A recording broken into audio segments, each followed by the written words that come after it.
So we're here to do the newspapers, myself and Kojo Youngson. And you're having that conversation with Kojo Nkrumah. Every single newspaper this morning is talking about these anticipated increases in taxes. Many are zeroing in on the possibility of an increase in VAT from 17.5 to 21%. This is in the grapevine.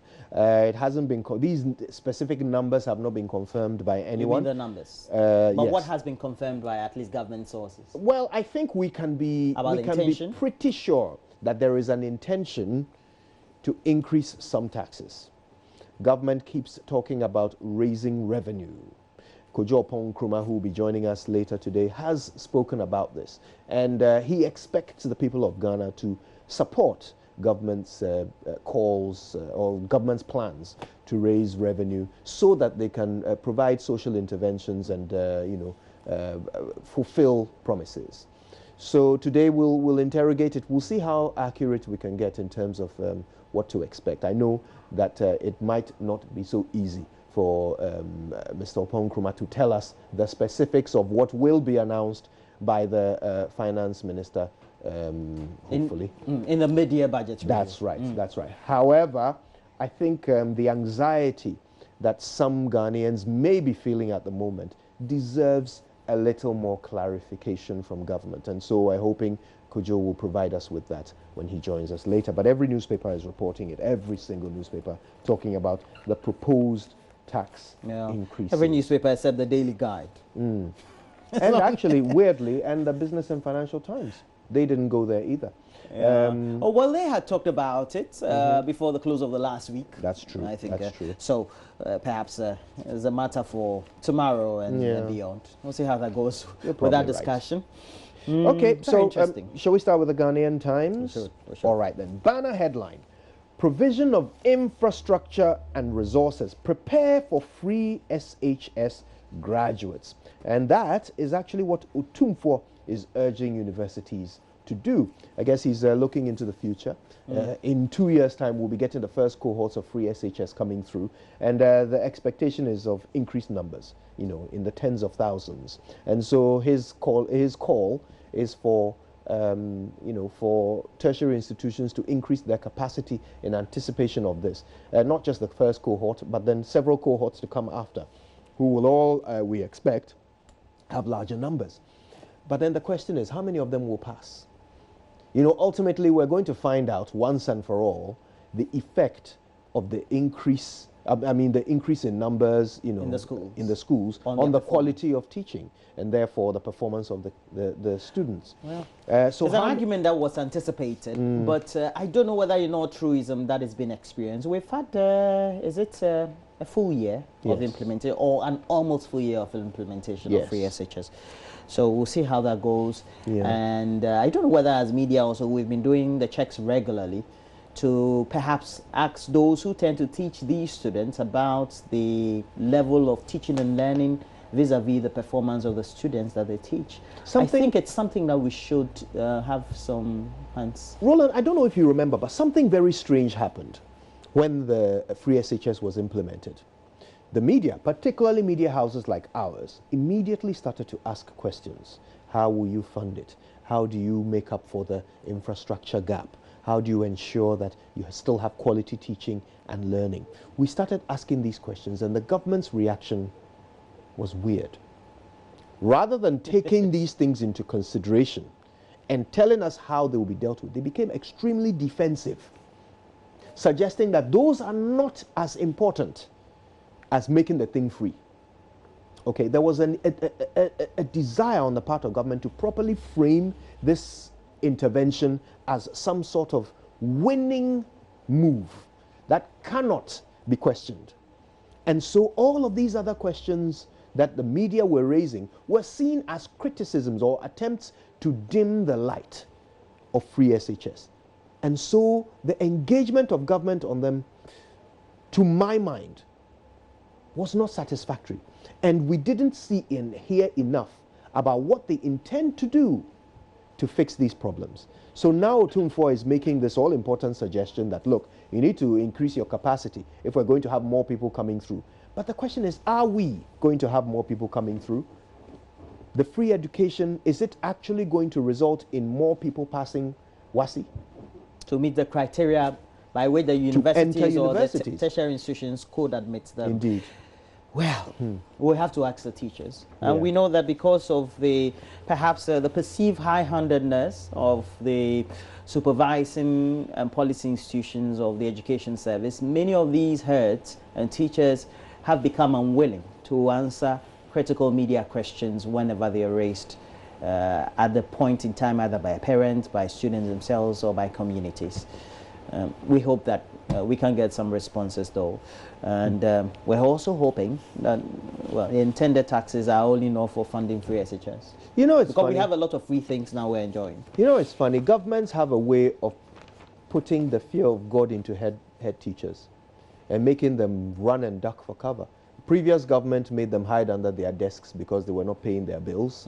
New government makes them hide from the media because they don't want to answer questions on free SHS and get sacked. And some people did actually get sanctioned, didn't they, for raising issues? We're told that some even who were in the public eye told that they had been suspended, etc., had to be recalled, or perhaps even sacked, were recalled. Yeah.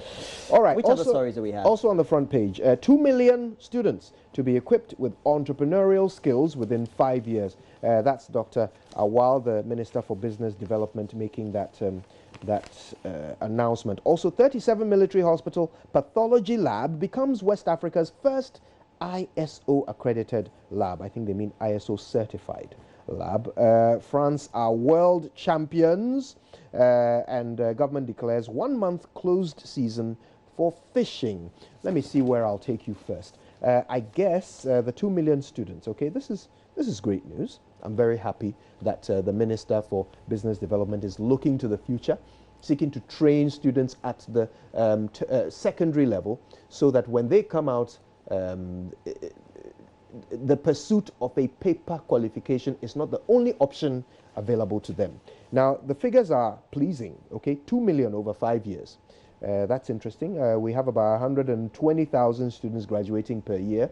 So in any three-stream second cycle institution, we can expect, what, about 360,000 every year across the country. So they want to train 2 million over 5 years. That is doable. That pretty much means everyone in a tertiary institution from now until the 5 years are over. But you know, we also need to treat a certain attitude of Ghanaians. We have this fixation on paper qualification, like it's the only thing that matters. You know, when skill, talent, entrepreneurial spirit are all relegated to, you know, the bin, really. Yeah. But we also know that just like other literature and some of the best practices and what history or precedent has taught us for the developed countries, or even the emerging countries, especially in Southeast Asia, have been that they have inculcated in young people skills in technology and science. It is the bedrock on which we have entrepreneurship based as a foundation. So perhaps apart from entrepreneurship, which usually will be well embedded in subjects and traits of humanities or the humanities, etc., we need to rather make young people very much skilled and trainable in science and technology, how they can manufacture numerous things. Then on top of that, how they can add value by way of marketing, by way of retailing them, and try to spread whatever it is they've invented into possible untapped markets. That's just my mind, because it looks like we're still a more service-based industry, or we have a growing service-based sector than we're having a more science and technology skilled sector, which is what we need. Absolutely. Any developing country needs that. But I think the attitude of Ghanaians towards people who haven't got first and second degrees, you know, is also problematic. Yes, and we need to start turning that around. We need to turn a mentality from the home, actually. Indeed, yeah. And the schools will become. And perhaps the media needs to play its role. Okay, there are heroes amongst us, people who didn't go to, you know, some highfalutin universities and didn't get any kinds of glorious degrees, but are leaders of industry in this country. The Osei Kwame Despites, and those who perhaps even came along later and got doctorates and so forth, like McDan and all of those people. We need to celebrate them for the achievements that they had, in spite of the fact that they didn't spend, 4 years in a university. School. Yes, we need to start highlighting those achievements so that people will feel like entrepreneurship is an option. Maybe one more story, okay? Government declares 1 month closed season for fishing. Now this story, it started circulating on Friday. And, my father is a marine biologist. And in fact, he's one of the world's leading marine biologists. Your father is one of the world leading He is, yes. Mama Mana Fans Kakra. Biologists. Yes, called Professor Kobna Yankson, University Fantastic. of Cape Coast. And, this is something we often talk about around the dinner table at home. Fishing and how poorly it is regulated. The president has announced this 1 month closed season. So for 1 month, there can be no fishing. Let me tell you where. There can be no inshore fishing. There can be no trawling, and a few other areas. I'm trying to find them so I can share them with you. But essentially, from the 7th of August until the 4th of September, it will be a closed season. The minister, Elizabeth Afole-Kwe, has announced this, but it's a declaration under the directive of the president. Okay, he says all fleet in the country should cease operation for 1 month. Okay, and of course this is because August is a bumper season. During that time, fishes feed more, they consume food rapidly, they grow, they spawn, and this is the time when the ministry is now seeking to protect our fish stock in the seas, because there are so many illegal means by which fishing is done, dynamite and and so forth. But the last week, towards the end of the last week, we went to Fisher Folk in Jamestown, and we asked them, is this a decision that is going to favor them, or they agree to? And they said no, because really, those who have had the actions having negative impacts on fish stock, and as a result it being depleted, and all these artisanal fishermen we find along our shores, rather the foreign trawlers and the mini vessels that come into a shore, they do pair trawling, and they flout the regulations that we have, for which we've not had our security agencies and the supervising policy ministry to be able to clamp down on. Exactly. And so it looks like we're taking a decision, but the target really are the wrong people. You're so right about that. And you see, the problem is this. These people who are doing the wrong thing, those who are using the monofilament fishing nets and, they fall outside the ambit of your ban, because they are already operating outside the law. So your ban is only going to affect those who are obeying the law. It's kind of like what we did with Galamsey when we banned small-scale mining. Essentially, those who have licenses, who have been doing this according to the law, we're continuing. They are the ones who are punished. Those who are doing it illegally, they're still doing it illegally. So what does the ban do, really? How does it help? The president has gone down this line yet again in the bumper month, August. And I want to say this quite clearly, that the failure in regulation of the fishing industry is the fault of government, not the fault of law-abiding fishermen. So government needs to figure out how to properly regulate rather than punish the law-abiding fishermen. Because how many are they? Honestly. How much fish stock are they able to catch when they go onto the seas? They are not. I don't know. Just that. Well, it's a pity. Can I just do 3 newspapers in a row? I start with the Daily Guide. The Daily Guide says fear grips local bank owners, and this one is an interesting story because tells us about how the Bank of Ghana has come in with some immediate measures, not remedial actually, but something that the banks seem to be afraid of, and it's all in line with the capitalization cap that has since been impending, and we're told that by December 31, 2018, all banks should have a minimum capitalization of some 400 million Ghana cedis. And as a result, as the deadline for indigenous banks to raise their capital deposit with the Bank of Ghana draws closer, employees and employers of the financial institutions are still being thought. Already we're told that, I know a decision that is coming, saying that for those who own the banks and are in management position or are chair of their board, etc., or are in membership of their board, etc., they only have up to the end of their tenure to go out. Those who don't have, including their benefactors or family as shareholders, need not have them get involved in the daily running of the banks. So, for example, let's say one of them that we know, a couple of them who will not have their children play any significant role in management. And I believe that this is also informed by maybe something that may have happened to Unibank or something like that. We had a son of the initial shareholder or the shareholder who was playing a lead managerial role and all that. That's the perception that's been created. And beyond that, they're hoping that this will streamline issues, and then it leaves emotions out of decision making when it comes to the management of the banks. And so that the directive came the last week from some friends of mine who were in management positions in banks across the country. Already one of the newspapers this morning, I'm sure you'll get to it, is reporting that Beige Bank, a newly formed Beige Bank, very recently formed, have already fired 500 people.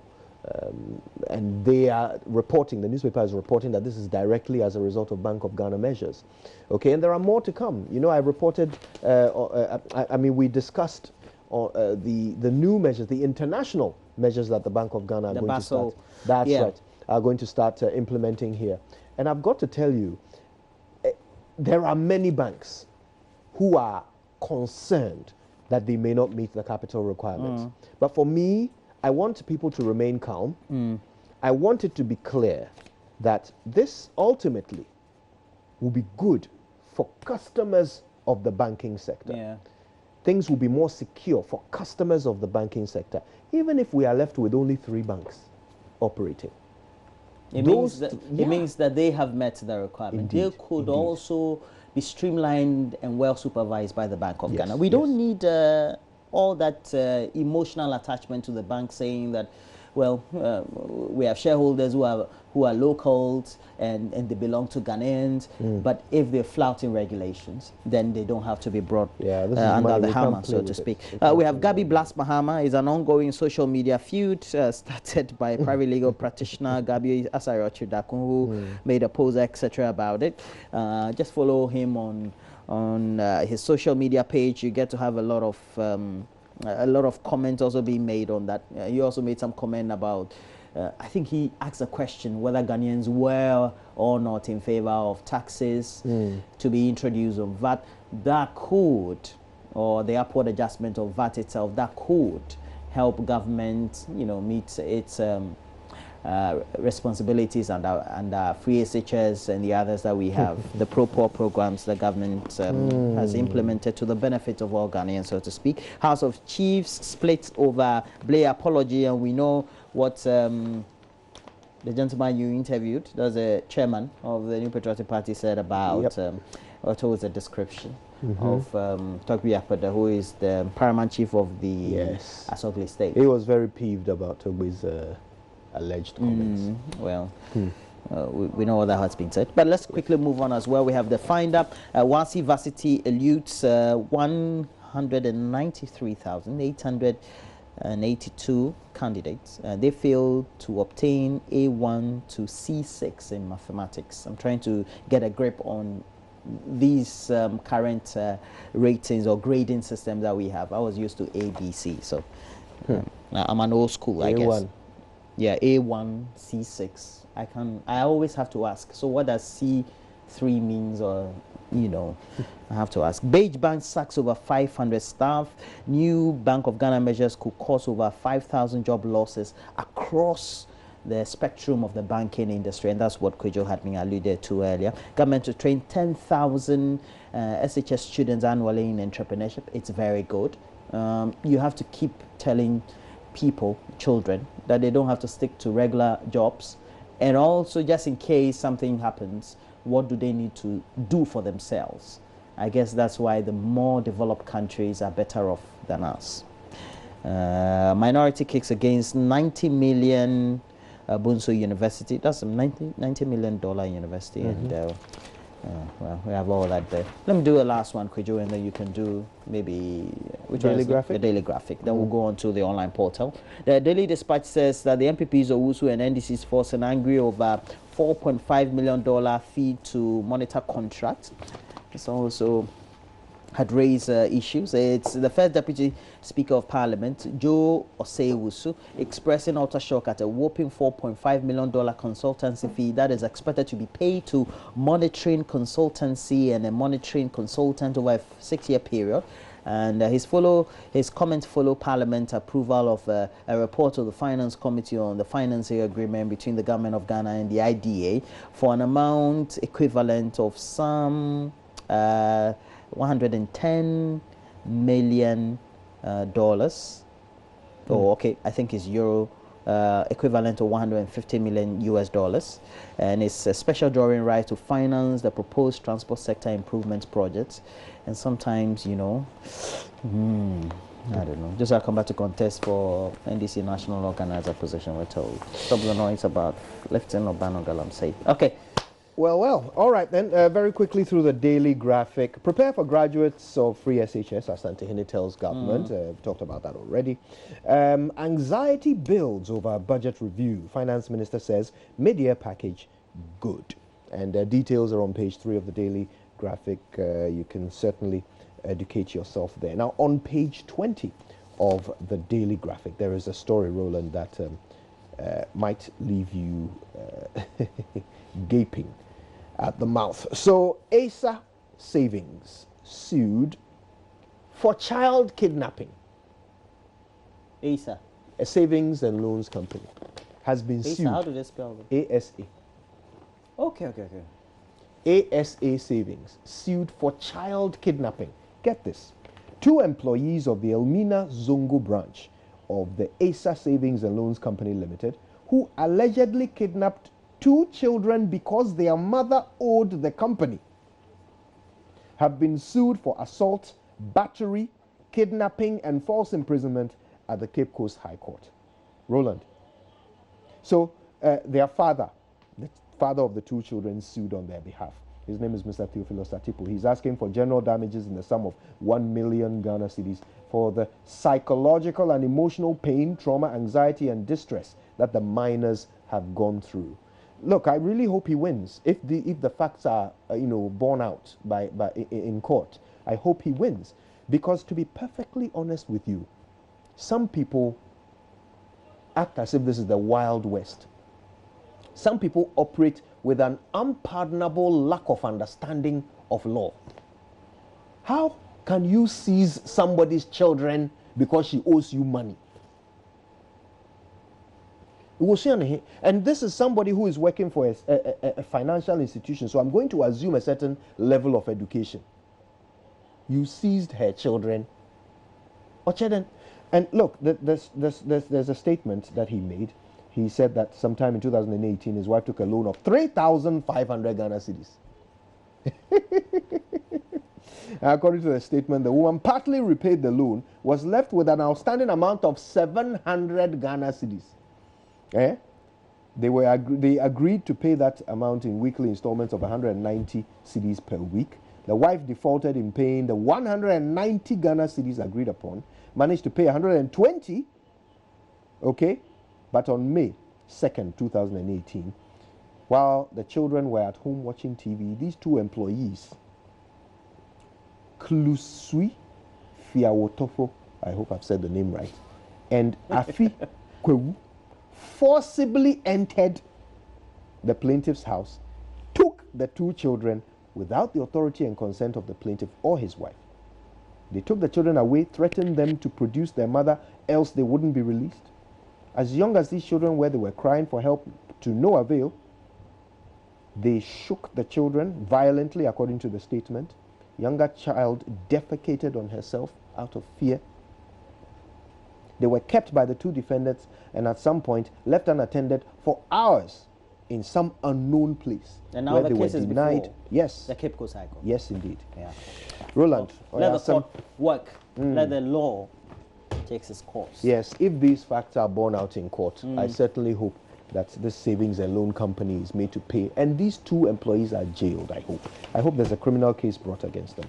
Also, importers flee Ghana over killer taxes, but more to come this week. That's being reported by the Herald. Jirapa Municipal Assembly in turmoil. MCE faces impeachment over corruption. 2 ministers accused of harassment as CNA Aleska complains in SOS letter to Jubilee House. Yeah.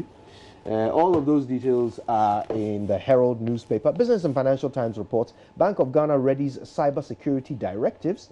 They are going to appoint CISOs. They will seek regulators' approval for cloud service, and they'll set up cybersecurity subcommittee at board level. Also, MFIs must pass test before they can enter the digital space.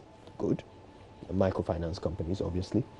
And get this, private sector output growth eases to 5-month low.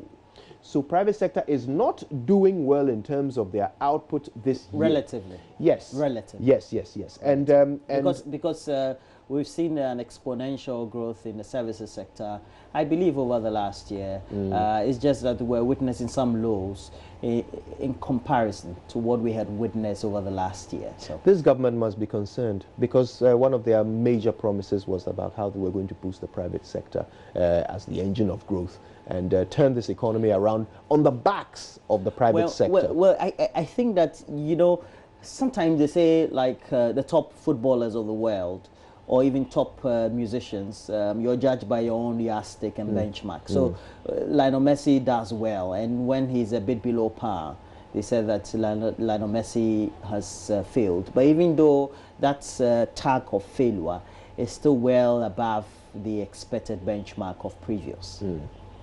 But it's the lowest it's been so far. Even though if government wants to say that, they'll say that government is comparing its achievement or non-achievement to the John Mahama administration. And then the argument will be, that's why we voted them out and you are in. But you see, the most important thing is this. So I know, I know what we're going with it. Forget about the politics of it. The maths of it is what is important. At the end of the day, it comes down to the politics at the end of the day. But even though we have to talk the figures. But let's be real. That private owner of a private company does not care about the politics. He cares about his bottom line. Yes. And the bottom line has been falling for the past 5 months. These are the facts. Doesn't matter what the target, the government set. The thing is falling. Kojo, you're silly. You just put me wrong there. That's okay. So we have to do myjohnline.com. And we'll go to if we're ready, we just do myjohnline.com. But again, Kojo has that conversation. The Deputy Minister of Information, Kojo Opon-Nkrumah, will be in the studio. We're asking some questions about, VAT. The rate will be increased, or other taxes. Is it possible? So we'll be asking those questions. Indeed. And is France taming Croatia to win the 2018 World Cup, Kojo? Yes, indeed. And what a game! What a game that was. I watched that with some friends, and wow, couldn't believe it. Also, brave MMT driver saves passengers from robbery attack. Metromass transit bus driver being touted for displaying some tenacious bravado during an armed robbery attack on Saturday night. Also on myjoyonline.com, continuous ban on small-scale mining needless. Third World Network raising this, and we talked a little bit about this. The ban on fishery, bringing that to our minds this morning. All right then, what else? We have this. Scientists have discovered the world's oldest color. It is bright pink. So the oldest organic color in the world is bright pink. And you can well understand how that might be the case, formation of cells and so forth. So it might even lend some credence to the evolution concept. Let's see, what else do we have here? France tamed Croatia to win 2018 World Cup. 4-2 was the scoreline, and I've got to say Croatia fought hard, just for the sake of their ever loyal, ever diligent president. I wish they had won. Okay, then let's move on. What else have we got? The Blackest Panther. Black Panther came out in February this year, and it's taken till July to write a post about it, according to this writer. And that's because, they've still been enjoying the wonder of that movie with all its Africanism on display, including some wonderful kente. If you haven't watched it, you've missed. Check it out. Also, why Young Entrepreneurs Startup Program excites me to bits. Another opinion that you really need to check out. And it's pretty good, I think. I enjoyed it myself. What else do we have here? World Bank pumps $60 million into energy and tourism sectors. They've approved a 60 million credit facility for the Ghana Energy Sector Transformation Initiative Project. And get this, the Ghana Tourism Development Project. And I really want to know the detail of that one. Rawlings courts support from Ghanaians abroad in the fight against corruption. He was speaking at the Guba Awards. He was a guest of honor on Saturday. Lots and lots of Ghanaians honored at this this event. And the president was there to call on Ghanaians abroad to help fight corruption. Amen. Okay, President convenes emergency cabinet meeting over possible tax hike. It's been reported by myjoyonline.com. We'll see if Kojo Nkrumah can give us detail of that, corroborate it if it is true. And last chance, vendors offer special promotions at 2000. Oh, you missed that. You missed that. The Joy Beauty and Bridal Fair was making headlines all over the weekend. And it was brilliant. Kennedy Japongs, who watches The Watchman, stuns Kumasi residents. I think that happened over the weekend as well. And CK Man was laid to rest in the Western region. There's an air of optimism sweeping France after the World Cup glory. And is that a surprise to anyone? Well, so that's what myjoyonline.com is looking like today. So much more to enjoy. Okay, so now let's do City Newsroom. And Kojo, we have Don't Cry for Funds, Engage Private Sector, Casely Hayford to NHIA. I don't know what you mean by engaging private sector. We haven't read the story in detail. Yes, but if it's national health insurance. If it is soliciting funding from private sector, I don't know. Is that what is done? Best practice in the UK? That's where I think we got to the origins of National Health Insurance Scheme from, the NHS they call it. Yes. Communications, okay, we have no excuses, resource universities to manage increased demand. And Asante Hene, again, telling government on how to manage the influx of students likely to qualify from senior high school into tertiary institutions. Yep. We need your expertise to fight corruption. Rawlings to Ghanaians abroad. Okay, okay. Yeah. When they come back to Ghana, do they also get embroiled in how we tend to do our things here as far as it's like quicksand. It sucks you in after a while. Yeah, I know. You know, sometimes you have good people, they enter the institution and, Charlie, they try to play ball. Because if you don't play ball, you're kicked out. Communications Committee idle due to absentee Kenny Japon, who is the chairman of the committee apparently. That's what Sam George is saying, right? Yeah. Okay, and Education Minister backs conversion of Katanga and Kunti to mixed halls. Hey, this thing, I think it should happen to Commonwealth Hall too. They are single, right? Single sex Casford Hall? Yeah. So what's the idea? Why is this a good thing? So that singles, males could know how to fraternize well with females, I guess. Look, when they have these... Which of the halls did you belong to? I was in Valco Hall. Okay. When they have these... Valco, that's for women? No. Oh, for the love of God. No. It's a mixed hall. No, I'm thinking Valco, the name sounds romantic, so I was thinking it's for a single sex. That's not the criteria by which the halls are classified. Not just me, Mr. Yeah, but Roland, you know, one of the most boisterous, crazy halls when these schools meet is Adeshe Hall. Yeah, is Adeshe Hall in University of Cape Coast. Sorry, no, Atlantic Hall, forgive me. Adeshe Hall is for the ladies. Atlantic is a mix. Atlantic is a mixed hall. But the guys of Atlantic Hall, they leave, I mean, they go hard. When there's Power Night, I don't know if you've heard of Power Night.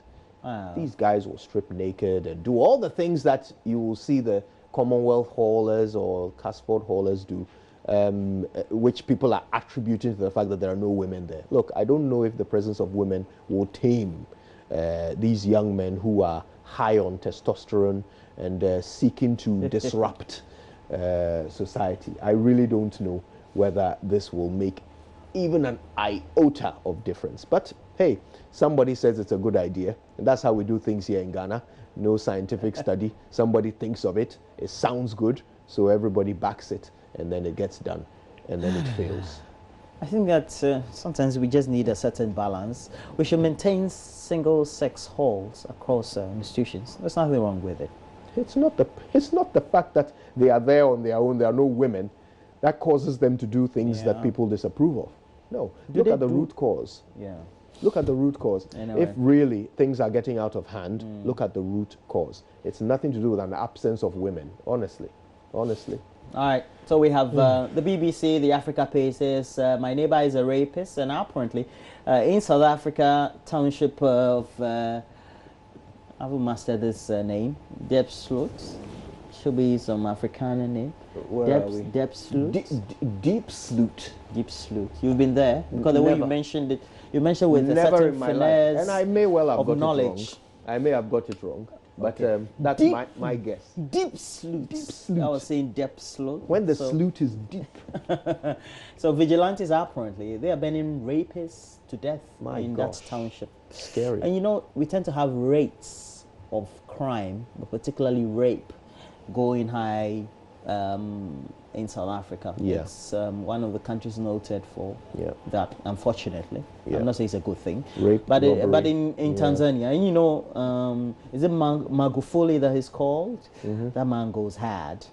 He's been able to streamline the finances of the country so well that he's put back into the air the Tanzanian Airlines. So that's a good thing. He bought a couple of planes for the airline. It's now doing well. I would like to see the impact of the national airline on the bottom line, on the GDP. Yeah. How much does it bring in? Yeah. Is it more an issue of pride, national pride, or does it really make money? Yeah. Not getting subventions from the state coffers. Yeah. That's the whole point. You know, we're going to pay should salaries. do well. Yes. All right. So we have kick lazy prisoners to work.